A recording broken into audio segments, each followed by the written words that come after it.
Now, following the announcement of Carney's trip, Conservative leader Pierre Poilievre posting on social media saying in part, quote, hoping Prime Minister Carney will keep his promise and negotiate a win with President Trump to end the U.S. tariffs in their Tuesday meeting.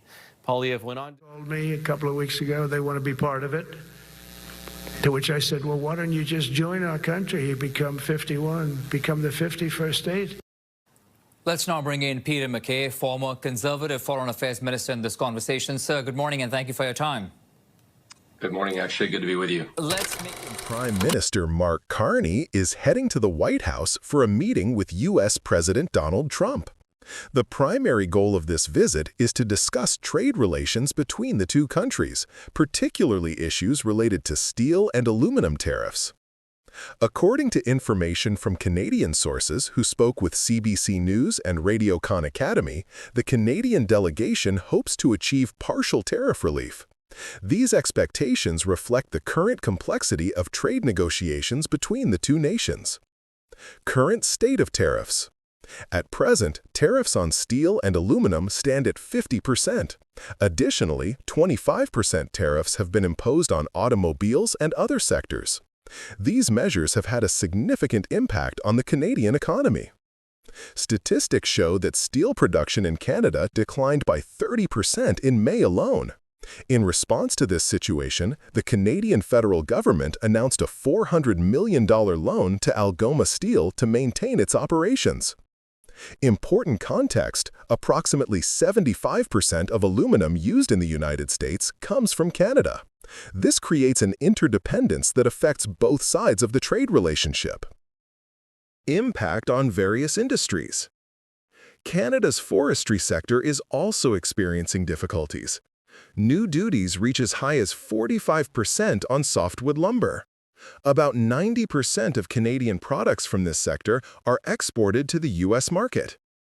John Brink, owner of a wood products company in British Columbia, was forced to lay off approximately 300 employees. Similar situations are occurring across various Canadian industries, from steel mills to automotive plants. History of negotiations. The White House meeting actually began informally when the two leaders met in New York City on the sidelines of the UN General Assembly in September. What started as a casual conversation has now evolved into an important meeting to discuss trade issues. According to sources, the summer was challenging for trade relations.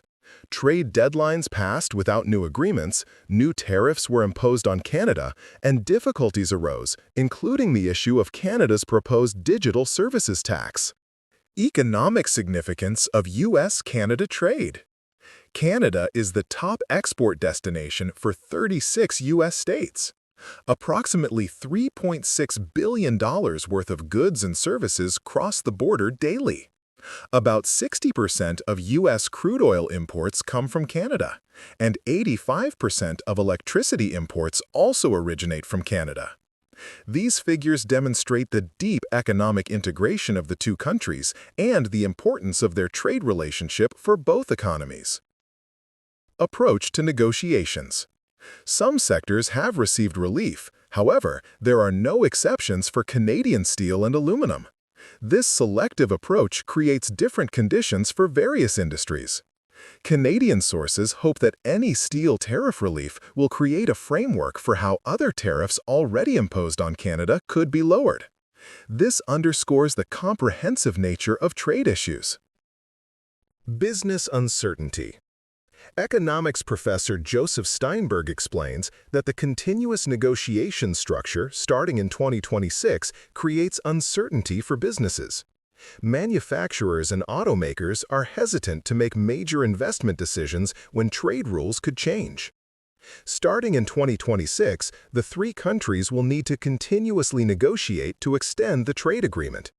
Until an agreement is reached, the process will continue, making long-term planning difficult for companies. Canada's leverage. Canada possesses certain leverage in these negotiations. The country supplies critical minerals and uranium needed for America's nuclear program. Canada plans to increase defense spending nearly 3 times, to $150 to $160 billion annually by 2035. Currently, 75 to 85% of these funds are spent on equipment from the United States. As former Foreign Affairs Minister Peter MacKay notes, Canada has tools at its disposal and can create certain difficulties for the U.S. if trade tensions continue.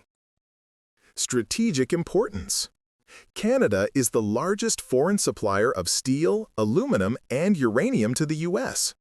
Canada also has 34 critical minerals and metals that the Pentagon considers essential for national security. Imposing tariffs on these strategic materials could potentially affect American national security interests. Impact on relations. U.S. Ambassador to Canada Pete Hoekstra has expressed concerns about anti-American sentiment in Canada. Travel by Canadians to the U.S. has declined, reflecting the cooling of relations between the two peoples. Upcoming agreement review. The timing of Carney's visit is also significant because it comes ahead of the 2026 review of the Canada-United States-Mexico Agreement, the trade pact that replaced NAFTA. This review could provide an opportunity to discuss long-term trade relations. Canada's response. The Canadian government's response to trade disputes has been mixed, a combination of retaliation and accommodation.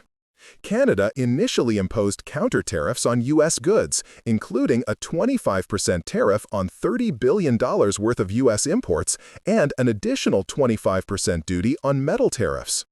However, Canada recently dropped many of its retaliatory tariffs, hoping this gesture would encourage positive developments in negotiations. Economic indicators. The economic impact of tariffs on Canada has been substantial. Unemployment in Canada reached 7.1% in August, the highest level since May 2016, excluding the pandemic period. The tariff regime has forced Canadian businesses to either absorb higher costs or pass them on to consumers, creating inflationary pressure throughout the economy. Expectations from the meeting.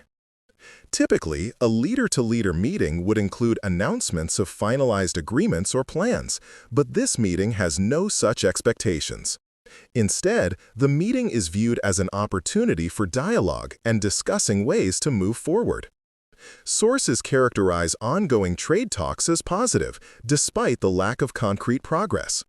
This reflects the complex position Canada finds itself in, the need to maintain an optimistic public stance while preparing for various scenarios. Looking ahead. The success or failure of Carney's mission will have significant implications for Canada's economic future and its relationship with the United States. The meeting represents an important moment in the ongoing trade discussions between the two countries. The modest expectations for this meeting reflect the current realities of trade relations. The very fact that such moderate goals represent hope demonstrates the importance of these negotiations for the Canadian economy.